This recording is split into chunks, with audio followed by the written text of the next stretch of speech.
কারো যদি কম বয়সে চুল পেকে যায় তাহলে এই ঔষধটা আপনারা ট্রাই করতে পারেন। এটা আমি ঘরে বানাইতেছি। এটার রেজাল্ট আমি পরবর্তীতে আপনাদেরকে অন্য একটা ভিডিওতে জানাবো। তো এটা কীভাবে আমি রেসিপিটা বানাইলাম বা কী কারণে বানাইলাম, আপনারা জানেন যে চুলের ভিতরে এক প্রকার মেলানিল থাকে একটু। তো ওই জিনিসটা যদি শুকিয়ে যায় তখনই কিন্তু চুল পাকতে থাকে। তো এই জন্য চুলে সবসময় তেল দিয়ে রাখবেন। আমি আসলে আগে থেকেই মাথায় তেল ব্যবহার করি না, যার কারণে আমার চুল পেকে গেছে, মানে পাকা শুরু করছে।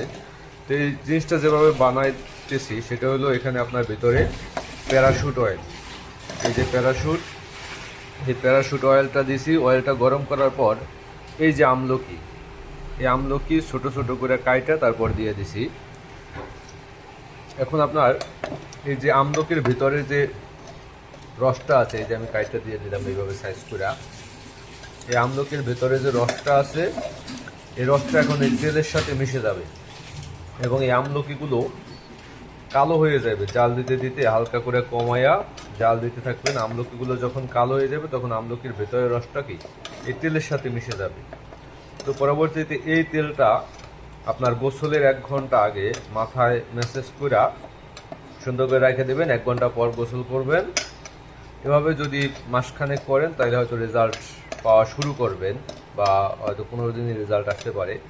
তো আমি এখনও সবেমাত্র বানাইতেছি। তো বানানোর পরে ব্যবহার করে যদি উপকার পাইলে তখন আবার আরেকটা ভিডিও দিব। এটা আমার চলতেছে। আমি অনেক রিসার্চ করে দেখলাম যে জিনিসটা আসলে কাজ করবে বলে আমার কাছে মনে হইতেছে। কারণ আপনার এটা হলো ভিটামিন সি এবং ভিটামিন এ আছে।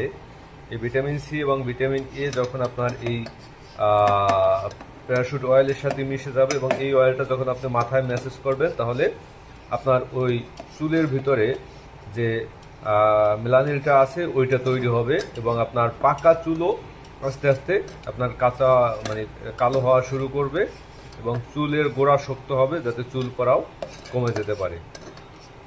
তো যাদের চুল পেকে যায় খুব সহজেই বা চুল পাকা শুরু করছে, তারা এই জিনিসটা আপনারা ট্রাই করতে পারেন।